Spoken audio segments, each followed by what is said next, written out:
नमस्कार दोस्तों, आप सबका स्वागत है आपका अपना YouTube channel the star classes पर। मैं आर.के. राठौर आज इस वीडियो लेक्चर में बताने जा रहा हूं निर्देशांक ज्यामिति, जो कि 10वीं क्लास के चैप्टर में है और बहुत ही इंपॉर्टेंट है। इससे 10 नंबर का सवाल पूछा जाता है।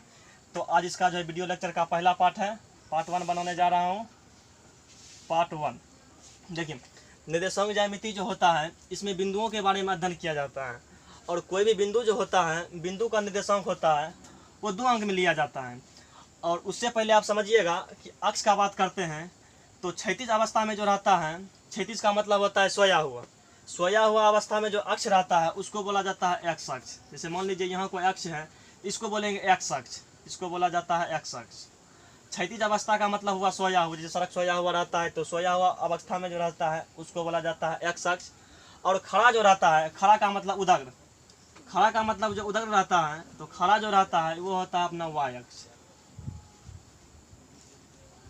खड़ा जो रहता है वो होता है वाई अक्ष। यानी कि क्षैतिज अवस्था का मतलब हुआ सोया हुआ अवस्था में जो रहेगा उसको बोलेंगे एक्स अक्ष, जो खड़ा रहेगा उदग्र अवस्था में रहेगा उसको बोलेंगे वाई अक्ष।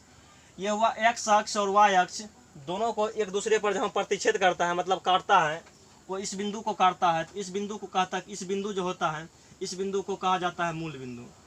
इस बिंदु को कहा जाता है मूल बिंदु। इसको अंग्रेजी में बोला जाता है ओरिजिन। ओरिजिन अंग्रेजी में ओरिजिन बोला जाता है। और मूल बिंदु का जो निर्देशांक होता है, मूल बिंदु का निर्देशांक होता है 0,0। मूल बिंदु का निर्देशांक जो होता है 0,0। यदि मान लीजिए और जो भी यहाँ से नाप तल का काम होता है वो यहाँ से मूल बिंदु से होता है। मूल बिंदु से यदि हम दायां की तरफ जाएंगे तो प्लस में होगा, पॉजिटिव में होगा। यदि बायां की तरफ चलेंगे ये नेगेटिव होगा, यानी कि माइनस में होगा। ऊपर चलेंगे तो प्लस होगा और नीचे चलेंगे तो माइनस होगा। जैसे मान लीजिए यहाँ से थोड़ा सा हम बिंदु को सूचित कर रहे हैं। यहाँ से ये हो गया 1, ये हो गया 2, ये हो गया 3, इधर का -1, इधर का -2, ये हो जाएगा -3, ये हो जाएगा 1, ये हो जाएगा 2, ये हो जाएगा 3। और नीचे चलेंगे तो नीचे हो जाएगा -1, नीचे हो जाएगा -2 और ये हो जाएगा -3। यदि हमको जैसे मान लीजिए कोई बिंदु दिया हुआ है 2,3 दिया हुआ है, इस बिंदु को हमको बताना है कि बिंदु 2,3 जो है इस बिंदु का निर्देशांक कहाँ होगा। तो पहला जो मान होता है, पहला मान होता है एक्स अक्ष के लिए, यानी कि पहला मान हमको चलना है एक्स अक्ष पर, दूसरा का मान चलना है वाई अक्ष पर। तो एक्स अक्ष पर जो चलना है, एक्स अक्ष पर हमको 2 तक जाना है और वाई अक्ष पर जाना है हमको 3 तक। तो सबसे पहले यहाँ से चलना चालू करेंगे तो एक्स का मान 2 है तो 2 चलाएँगे इधर की ओर, और y का मान 3 है तो 3 चला जाएंगे ऊपर की ओर। ये बिंदु लगभग यहाँ चला आएगा। और इस बिंदु का नाम जो है, इस बिंदु का नाम रख देंगे 2 और 3। उसके बाद देखिएगा जो मतलब x अक्ष और y अक्ष जो होता है इस तल को 4 भाग में बांटता है। इसी को बोला जाता है कार्तीय तल। और कार्तीय तल में चारों भाग का नाम रखा है अलग अलग। इस वाला भाग जो होता है, इस वाला भाग का नाम है प्रथम चतुर्थांश। इसका नाम है प्रथम चतुर्थांश। इसका नाम है प्रथम चतुर्थांश। और इसका जो नाम है, इसका नाम है द्वितीय चतुर्थांश। इसका नाम है द्वितीय चतुर्थांश। और इसका जो नाम है ये हो जाएगा तृतीय चतुर्थांश। तृतीय चतुर्थांश। और ये जो है ये हो जाएगा चतुर्थ चतुर्थांश। चतुर्थ चतुर्थांश। उसके बाद देखिएगा यदि प्रथम चतुर्थांश का बात करेंगे, इसका में जो है x का भी मान पॉजिटिव रहेगा और y का मान जो है ये भी पॉजिटिव रहेगा। कहने का मतलब यदि इस घर में रहेगा तो पहला वाला का भी मान पॉजिटिव रहेगा, दूसरा वाला का भी मान पॉजिटिव रहेगा। द्वितीय चतुर्थांश का यदि बात करेंगे तो पहला वाला रहेगा माइनस में और दूसरा वाला रहेगा प्लस में, यानी कि पहला वाला माइनस में रहेगा, दूसरा वाला प्लस में रहेगा। यदि तृतीय चतुर्थांश का बात करेंगे तो इसमें दोनों रहेगा माइनस में, पहला वाला भी माइनस में रहेगा, दूसरा वाला भी माइनस में रहेगा। यदि चौथा चतुर्थांश का बात करेंगे तो पहला वाला रहेगा प्लस में और दूसरा वाला रहेगा माइनस में। उसके बाद देखिएगा सवाल कभी कभी तो पहला नंबर सवाल ये पूछा जाता है कि एक्स अक्ष और वाई अक्ष जिस बिंदु पर एक दूसरे को प्रतिच्छेद करता है उस बिंदु को कहते हैं मूल बिंदु। और पूछेगा मूल बिंदु का निर्देशांक क्या होता है, तो मूल बिंदु का निर्देशांक होता है 0,0। मूल बिंदु का निर्देशांक हो जाता है 0,0। उसके बाद देखिएगा ये हुआ पूरा एक्स अक्ष और ये पूरा हो गया वाई अक्ष। इधर स्विच करते हैं एक्स, इधर भी एक्स, इधर भी वाई और इधर वाई। तो इधर माइनस के लिए थोड़ा सा यहाँ डैश दिखा देंगे, माइनस के लिए यहाँ भी थोड़ा सा डैश दिखा देंगे। उसके बाद यदि मान लीजिए कोई बिंदु एक्स अक्ष पर है, कोई बिंदु एक्स अक्ष पर है, कहीं भी एक्स अक्ष पर कहीं भी यदि कोई बिंदु स्थित रहेगा तो y इसका जो है y का निर्देशांक इसके लिए यानी कि y का नियामक जो है y का नियामक को ही बोला जाता है निर्देशांक, यानी कि y का निर्देशांक जो है ये शून्य हो जाएगा। यदि कोई बिंदु y अक्ष पर रहेगा, यदि कोई बिंदु y अक्ष पर कहीं भी रहेगा, इसके लिए x का जो नियामक है x का नियामक जो है ये हो जाएगा शून्य। x के नियामक शून्य है। तो जितना भी क्वेश्चन बताए हैं सारा क्वेश्चन बिहार बोर्ड की परीक्षा में जो पूछा हुआ है। उसके बाद और जो बताने जा रहे हैं ऑब्जेक्टिव में देखिए सवाल पूछता कैसे है। जैसे मान लीजिए दे दिया रहेगा -2 और 4, पूछेगा बताइए कौन चतुर्थांश में है। संख्या कुछ भी दिया हुआ रहेगा, अपना संख्या को देखना नहीं है, इसके चिन्ह को देखना है। जैसे देखिए जो 2 दिया हुआ है 2 है माइनस में और ये है प्लस में, यानी कि इसका चिन्ह माइनस हो गया, इसका चिन्ह प्लस हो गया। तो हमको चिन्ह देखना है माइनस प्लस। तो माइनस प्लस कौन चतुर्थांश में आता है, तो माइनस प्लस जो आता है ये अपना चलाता है द्वितीय चतुर्थांश में, तो ये चला जाएगा अपना द्वितीय चतुर्थांश में। फिर जैसे दे देगा, मान लीजिए आपको क्वेश्चन दे दिया रहेगा -8, -6, कहेगा बताइए 21 चतुर्थांश में स्थित है। चतुर्थांश का यदि बात करेगा तो इसका दोनों का चिन्ह देखिए, ई भी माइनस में है, ई भी माइनस में है, यानी कि माइनस वाला आता है, ये तीनों चलाता है तृतीय चतुर्थांश में।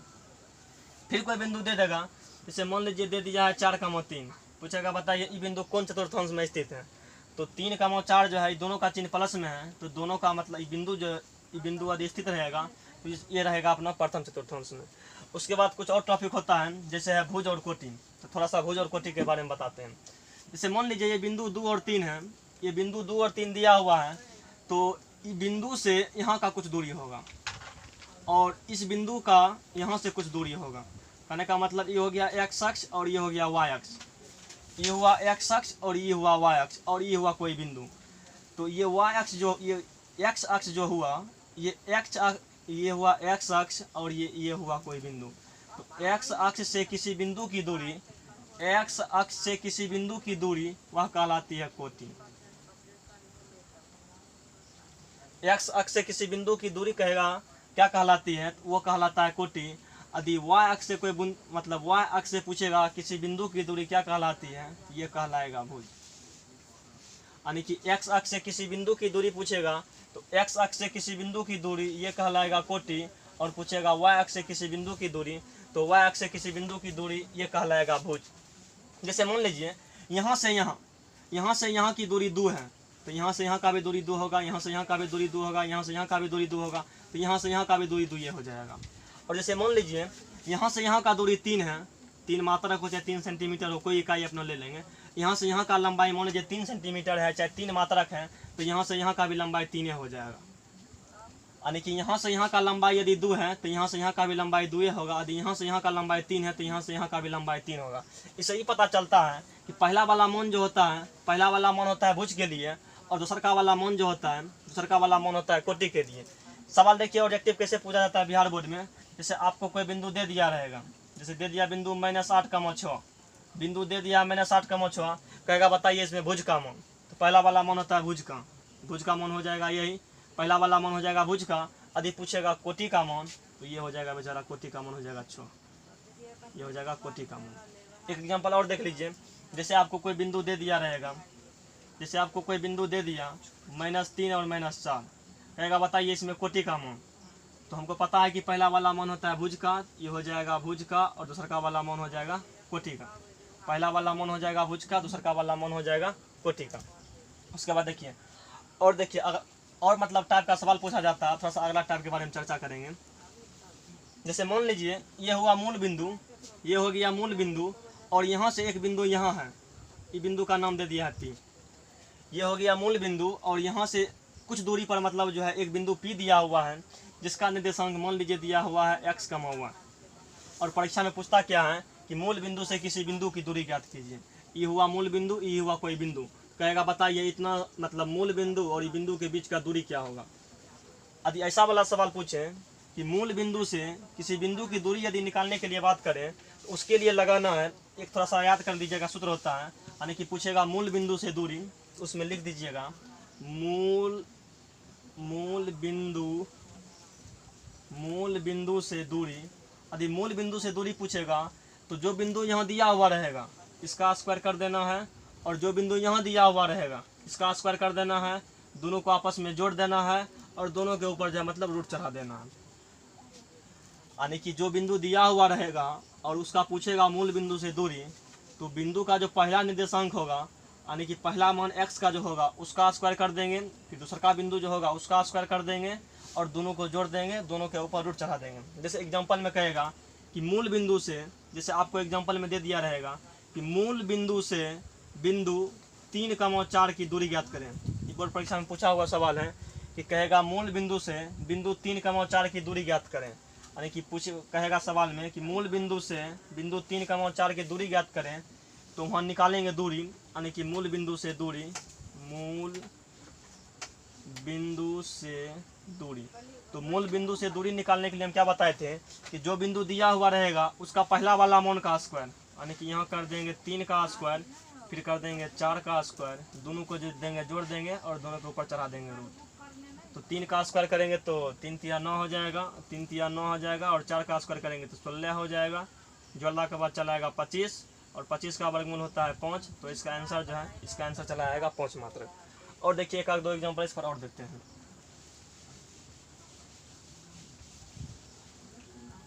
जैसे मान लीजिए कोई बिंदु दिया हुआ रहेगा, कहेगा मूल बिंदु से, जैसे मान लीजिए बिंदु दिया हुआ है -3, -4। सवाल में कहेगा कि मूल बिंदु से बिंदु -3, -4 की दूरी ज्ञात करें, यानी कि मूल बिंदु से बिंदु -3, 4 की दूरी ज्ञात करें।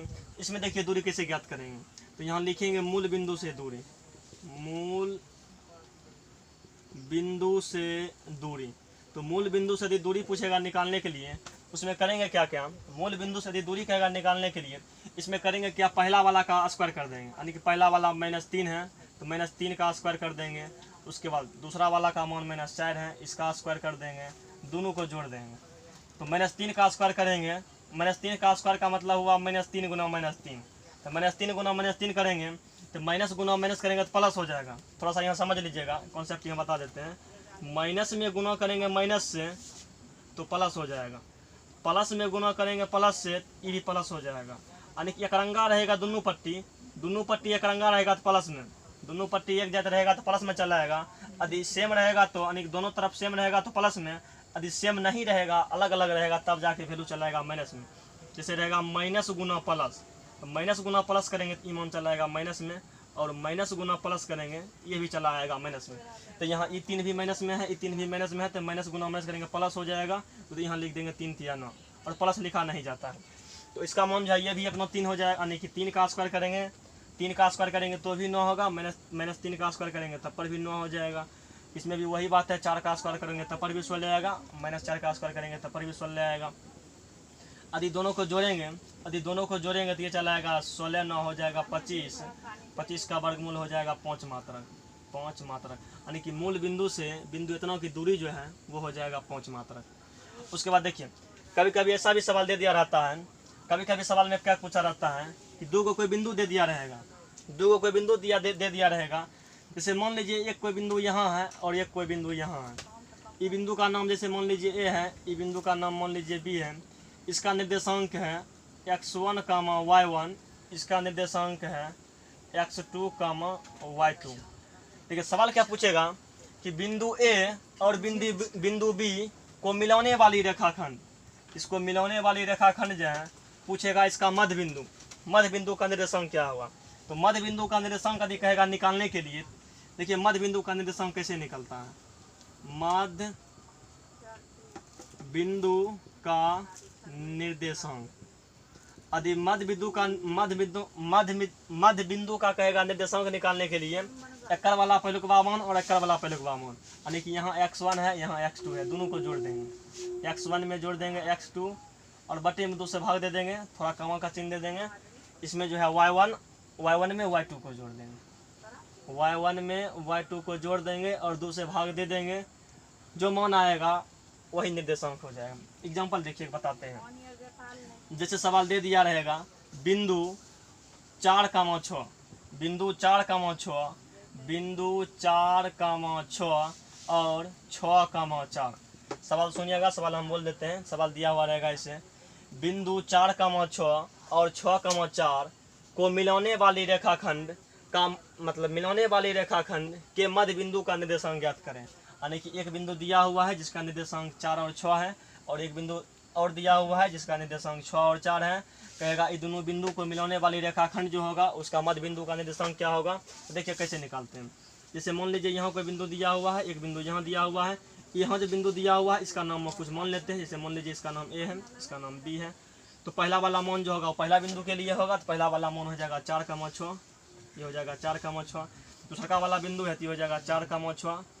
अब कहता है एक मतलब दोनों बिंदु को मिलाने वाली रेखाखंड एक मध्य बिंदु, कहने का मतलब दोनों के बीच में मध्य बिंदु जो होगा ये पूछेगा मध्य बिंदु का निर्देशांक क्या होगा। तो अभी हम बताए थे कि मध्य बिंदु का निर्देशांक निकालने के लिए यानी कि मध्य बिंदु का निर्देशांक, मध्य बिंदु का निर्देशांक जब भी निकालने के लिए कहा जाएगा तो उसमें करेंगे क्या, यहाँ वाला पहलुकवा मान और यहाँ वाला पहलुकवा मान दोनों को आपस में जोड़ देंगे और 2 से भाग दे देंगे। यहाँ 4 है, यहाँ 6 है, यानी कि 4 में जोड़ देंगे 6 और भागा दे देंगे 2 से। फिर इसका दूसरा मान, इसका दूसरा मान, यहाँ 6 है, यहाँ 4 है, दोनों को आपस में जोड़ देंगे और 2 से भाग दे देंगे। तो 6 4 जोड़ने के बाद चला आएगा 10, 10/2, ये भी चला आएगा 10/2। इसको काट देते हैं तो 5 दाम कट जाएगा, इसको काटते हैं तो 5 दाम कट जाएगा। तो फाइनल आंसर जो चला आएगा, फाइनल आंसर चला आएगा 5,5। फाइनल आंसर चला आएगा 5,5 चला आएगा। एक एग्जांपल और देखते हैं।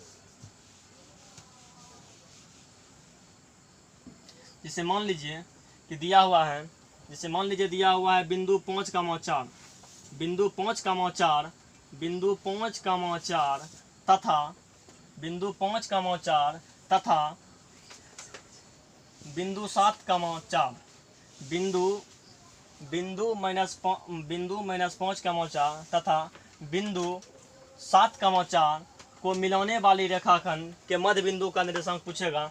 तो मध्य बिंदु का निर्देशांक निकालने के लिए करना क्या है, तो वही बात बताए थे, यानी कि मध्य बिंदु का निर्देशांक, मध्य बिंदु का निर्देशांक, मध्य बिंदु का यदि निर्देशांक पूछेगा तो इसके लिए करेंगे क्या, थोड़ा यहाँ फोटो बना लेते हैं। यहाँ हो जाएगा ए, यहाँ हो जाएगा बी। पहला वाला मान हो जाएगा -5 और 4, ये हो जाएगा 7 और 4, यानी कि इसमें इसको जोड़ेंगे। पहला मान जो है -5 है, यानी कि -5 में जोड़ेंगे 7 को, यहाँ और -5 में जोड़ेंगे 7 और बटे में कर देना है 2। इसका मान 4 है तो 4 में जोड़ेंगे 4 और भागा दे देंगे 2 से। तो यहाँ जो है 5 माइनस में है और 7 प्लस में है, यानी कि 7 में से 5 को घटाना है। ऐसा समझिए कि 5 रुपया कर्जा है, मेरे पास 7 रुपया है, 5 कर्जा है 5 रुपया 7 रुपया है, तो 5 रुपया कर्जा वाला को दे भी देंगे, 2 रुपया हमको बचेगा अपना प्लस में। तो यहाँ 2/2 हो जाएगा, ऊपर में दोनों जोड़ है तो 4 4 8/2 हो गया। यदि यहाँ से काटेंगे तो ये कटेगा 1 दाम, ये कटेगा 4 दाम, यानी कि मध्य बिंदु का निर्देशांक जो होगा, तो मध्य बिंदु का निर्देशांक हो जाएगा वो 1,4।